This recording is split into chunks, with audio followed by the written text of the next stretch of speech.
Olá pessoal, como é que vocês estão? Eu espero que todos estejam bem. Aqui é o professor Jobs, essa é a nossa primeira videoaula comigo aqui, lindo, maravilhoso, e com o quadro branco aqui atrás, tá certo? Como vocês já sabem, demos início à nossa segunda unidade e o nosso primeiro capítulo da segunda unidade vai ser o capítulo 5, né? Eu sei que com o pessoal do oitavo ano aí deu aquele probleminha que eu acabei colocando algumas questões na nossa última prova, mas não tem problema, aquilo não prejudicou ninguém. A gente vai dar início agora, começar do zero, tá? O capítulo 5, beleza? Então, sem mais delongas, iremos finalizar essa videoaula toda, o capítulo, certo? E aí, nossos próximos encontros que eu vou mandar para vocês, a gente vai conversar ao vivo pelo Zoom, tá certo? Então, sem mais enrolação, vamos dar início ao capítulo 5. A população mundial, tá? Esse capítulo, ele vai falar sobre migração no sentido geral da palavra, ok? Então nós temos aqui, ó, fluxos de mercadorias, certo? E fluxos de informações e de pessoas, ok? Então estamos vivendo uma época, tá? Aonde fluxo, tá? É a palavra-chave para a gente compreender a dinâmica do mundo atual, certo? A gente não pode deixar de citar a nossa atual crise, né, a pandemia do coronavírus. Não podemos deixar de citar esse fato porque isso envolve movimentos migratórios, tá? Então, como que o coronavírus chegou ao Brasil? Por conta dos fluxos de pessoas, tá? Então, é isso que os governos de todos os outros países estão tentando fazer, né? Conter esse fluxo de pessoas para conter o avanço da doença, tá certo? Então, eu vou estar sempre citando como exemplo aqui para vocês entenderem melhor. Ok? Então nós temos aí como característica o fluxo de mercadorias e de informações, que caracterizou lá que a gente abordou bastante nos capítulos anteriores, tá? Como o capítulo 4, o mundo integrado, certo? Que basicamente era o fluxo de informações de mercadorias. E agora no capítulo 5 a gente vai focar no fluxo de pessoas, ou seja, nos movimentos migratórios, tá certo? E já de antemão, a gente precisa começar definindo e diferenciando o que é migração, de imigração e de emigração, beleza? Então, migração, tá? É todo o movimento de circulação de pessoas, tá? Seja de uma cidade para outra, seja de um estado para outro, de um país para outro, tá? Então, é todo esse movimento de vai e vem. A imigração, com o I, tá? Tem a ver com chegada. Então, quando alguém chega no Brasil, tá? Ele é um imigrante. O próprio livro de vocês traz um exemplo, né?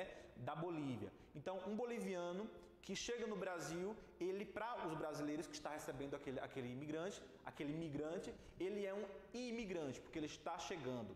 Para os bolivianos, ele é um emigrante, porque ele está saindo, tá? Então lembra de êxodo, lembra de saída, quando a gente for falar sobre emigração, beleza?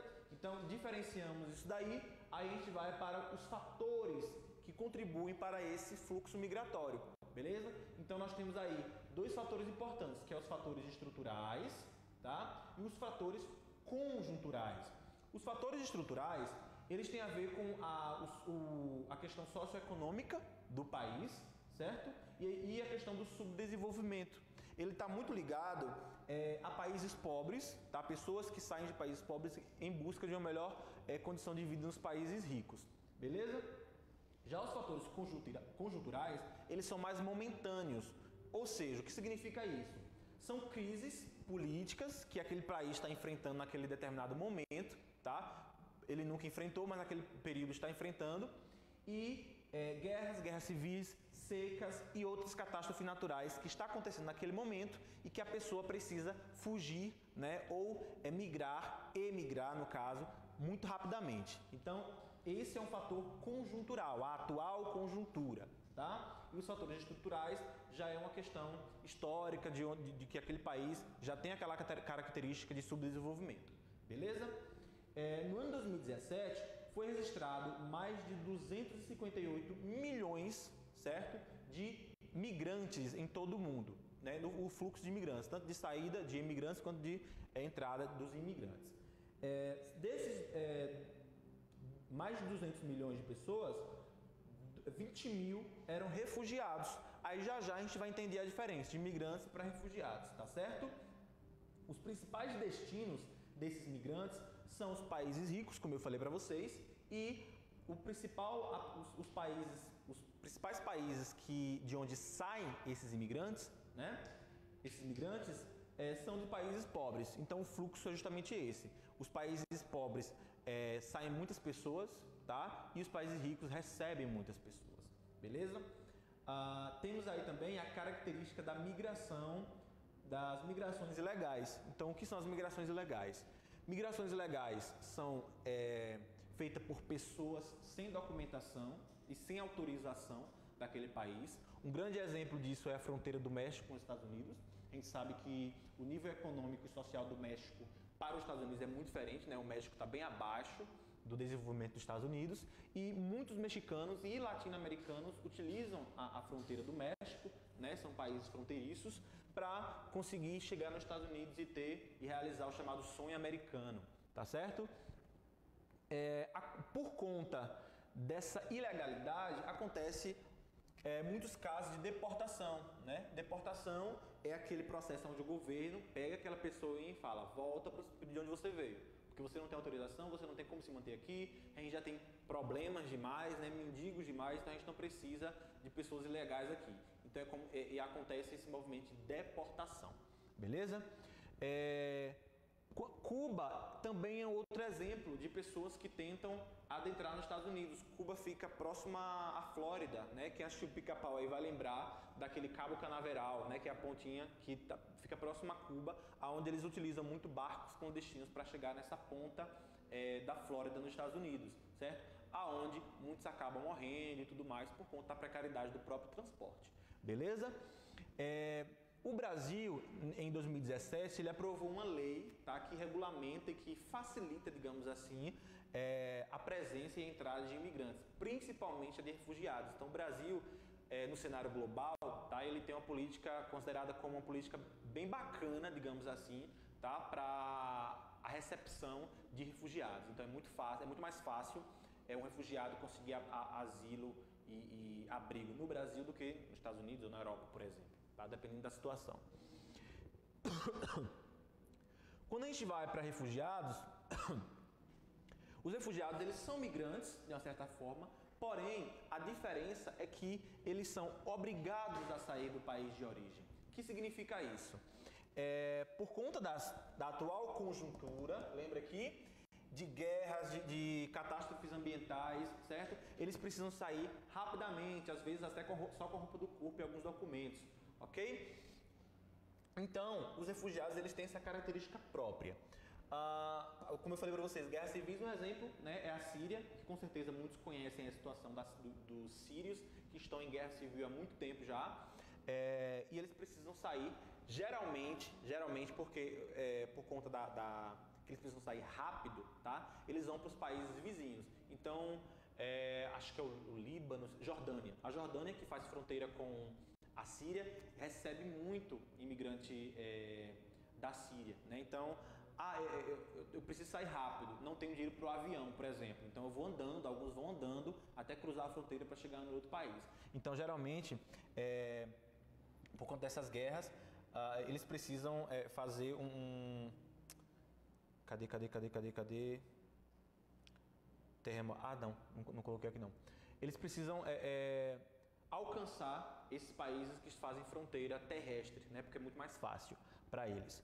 Temos aqui também ajuda humanitária. Esses refugiados eles recebem ajuda humanitária. Muitos ficam em campos de refugiados, né? Chamado de campos de refugiados, onde eles pegam uma grande extensão de terra, um grande terreno e tentam alocar aquelas pessoas que estão chegando muito rapidamente em grande número, geralmente, tá certo?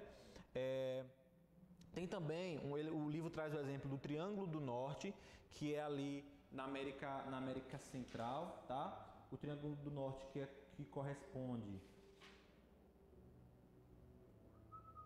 Cadê o Triângulo do Norte?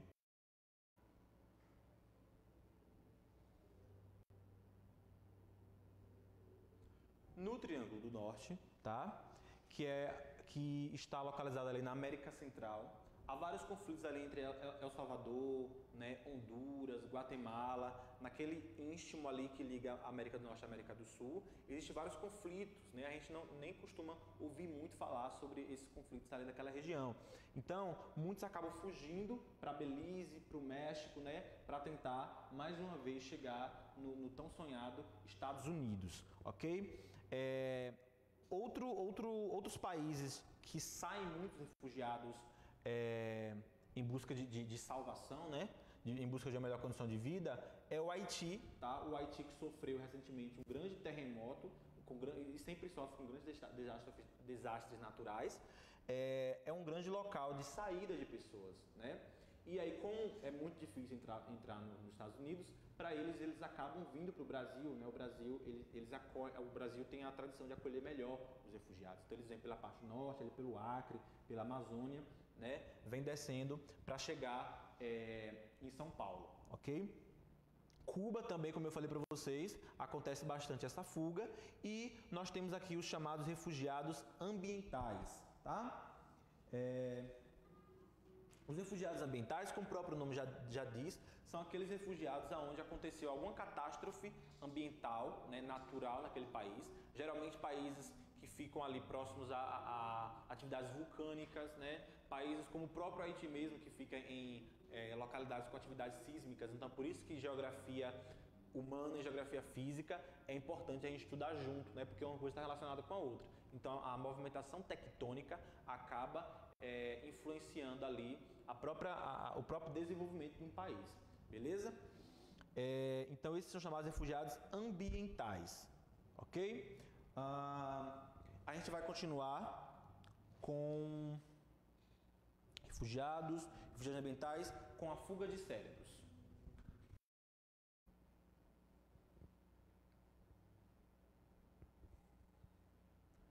Bom, pessoal, dando continuidade, tá? Só voltando ao vídeo anterior, eu esqueci de falar da Venezuela, tá? A Venezuela, como vocês sabem, passou por uma crise, está passando por uma crise de refugiados muito grande, né? O Brasil e outros países vizinhos tiveram que acolher muitos desses refugiados, tá certo? Então a Venezuela é um outro grande foco de saída de refugiados na América Latina, além de Cuba e Haiti, beleza? Então, só continuando. Chegamos aqui na fuga de cérebros, tá? O que é a fuga de cérebros? A fuga de cérebros ele é um termo utilizado para os migrantes, tá? Profissionais especializados, ou seja, em países pobres, né, ou subdesenvolvidos, poucas pessoas que conseguem se especializar em uma determinada profissão, né, relacionada à tecnologia, geralmente a construção civil, a medicina, eles não conseguem espaço e nem muito benefício naquele país. Então, geralmente, outros países mais desenvolvidos acabam trazendo, né, esses cérebros, né, por isso que é uma fuga de cérebros, essas pessoas especializadas, essa mão de obra especializada para trabalhar naqueles países desenvolvidos e ajudar até a desenvolver aquele país que já é muito rico e muito desenvolvido. Então, quem acaba perdendo com isso, tá? Então, existe um fator de atração muito importante. Alguns países, como os Estados Unidos, países europeus, acabam oferecendo bolsas de estudo para esses profissionais, tá? Melhores condições de trabalho, de salário e melhores condições de vida também. Então, quem acaba perdendo com isso são os países pobres, que acabam perdendo aquela mão de obra que poderia ajudar no desenvolvimento daquele país, tá certo? Então, um país que está se desenvolvendo agora, como sei lá, um país africano, Nigéria, tá? Um exemplo. Se a Nigéria precisa muito de médicos, né? Ela vai perder bastante se os poucos médicos que ela consegue formar, que aquele país consegue formar, acaba indo embora, né, para outros países que não precisa tanto quanto eles, tá? Então, quem acaba perdendo sempre vai ser o país pobre, com relação à fuga de cérebros, tá? Que são migrantes, profissionais especializados em várias áreas do setor aí de desenvolvimento, beleza? Chegando aqui na dinâmica demográfica, a gente precisa entender o seguinte, tá? Na dinâmica demográfica, temos a diferença entre crescimento vegetativo, ok? O crescimento vegetativo, ele tem a ver apenas, tá? Apenas com a taxa de natalidade, tá? E de mortalidade de um país, ok?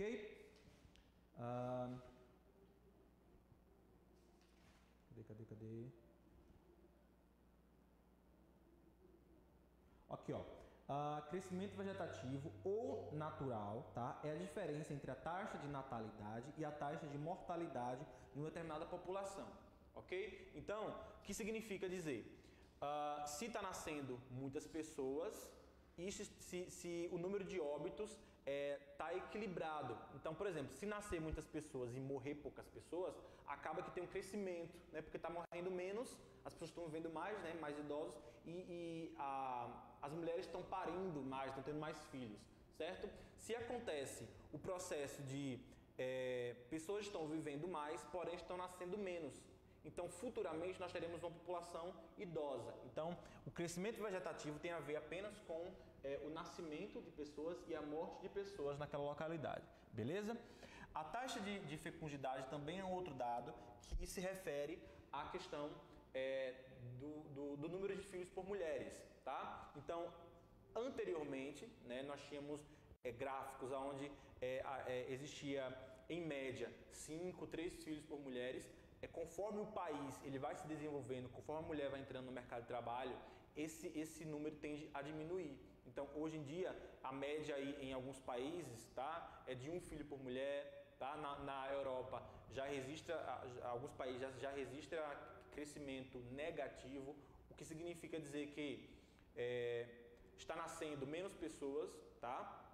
Quase zero ou abaixo de zero, e as pessoas que já estão nascidas, né, digamos assim, elas vivem mais por uma qualidade de vida melhor, né? Então, as pessoas vivem até os 80, 90 anos tranquilamente em países desenvolvidos. Então, olha só, temos aqui a taxa de fecundidade, que também é medida para calcular uma dinâmica demográfica, tá? Então, nós temos aí o crescimento vegetativo, que tem a ver com nascimento e morte, ok? Temos aí a taxa de fecundidade, que vai contribuir para essa dinâmica. Se a taxa de natalidade for grande, significa que teremos aí uma população jovem muito grande. Se a taxa de natalidade for pequena, teremos um número de jovens pequeno e de idosos muito alto. Isso se reflete muito nos países desenvolvidos. Países desenvolvidos têm muito, acho que eu vou falar melhor lá na frente, mas países desenvolvidos têm uma característica de ter mais idosos e menos jovens, e países menos desenvolvidos têm a característica de ter mais jovens e menos idosos. Estou fazendo esse movimento de pirâmide porque eu vou explicar já a pirâmide etária, tá? Crescimento demográfico. Aí o crescimento demográfico, ele tem a ver, ele já inclui aqui a dinâmica dos imigrantes, tá? Então, envolve o nascimento de pessoas que já vivem naquele local, o nível de mortalidade, tá? A taxa de fecundidade por mulheres e o nível de imigrantes. Então, se existe muito imigrante chegando naquele país, o crescimento demográfico ele se acelera, tá? Se tem um país que fecha suas fronteiras, então o crescimento demográfico ele tende a diminuir e a ficar isolado, né, e depender apenas do nascimento de pessoas naquele país, beleza? Então, olha só, aí nós temos o histórico de imigrantes, o histórico de imigração, certo?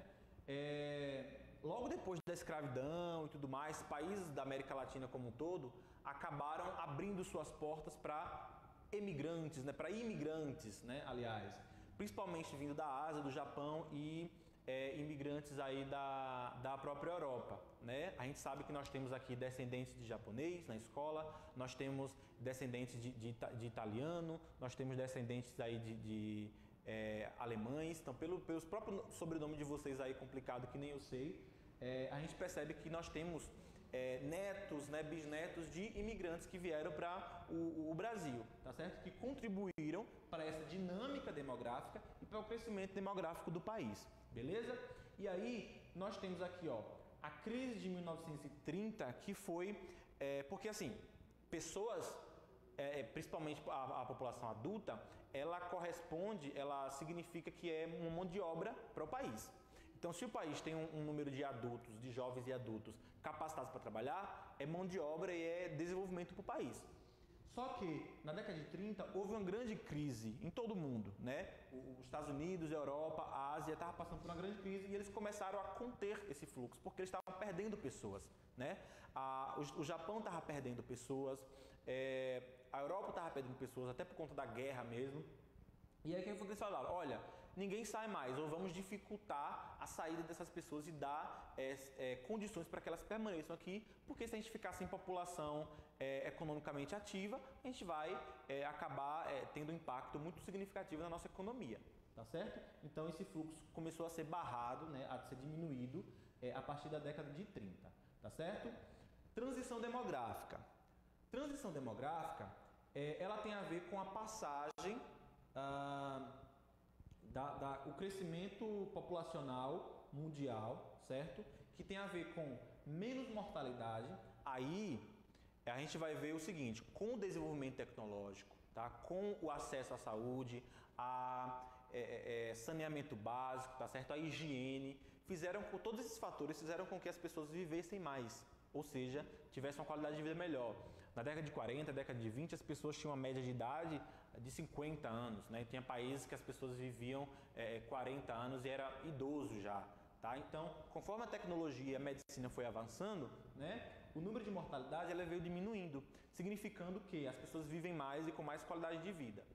Paralelamente a isso, né, as pessoas vivendo mais, nascendo mais, nós temos também um outro fator que é menos natalidade, ou seja, menos nascidos. Então, tem essa transição demográfica na página 85, tem um gráficozinho aí, ó, mostrando primeira fase, segunda fase, terceira fase e quarta fase.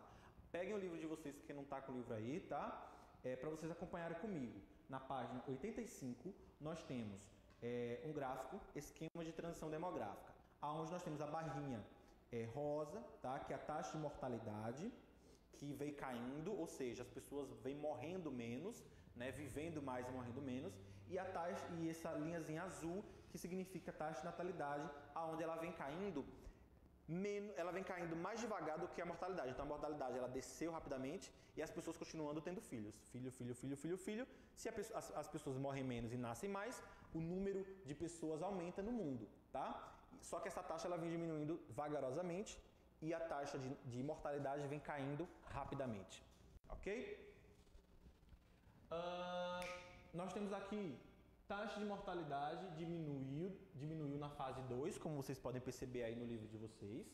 Então a taxa de mortalidade diminuiu drasticamente, as pessoas passaram a viver mais na fase 2 e o número de filhos começou a ser reduzido apenas na fase 3. Então a fase 2 morreu menos, continuou nascendo, as pessoas continuaram tendo filhos, né? E na fase 3 a gente consegue ver uma queda brusca, né, significativa no número de nascidos. Isso corresponde que futuramente a população tende a diminuir. Isso diz que futuramente a população tende a diminuir, porque essas pessoas que vivem mais, né, elas vão acabando ficando idosas e os idosos morrem.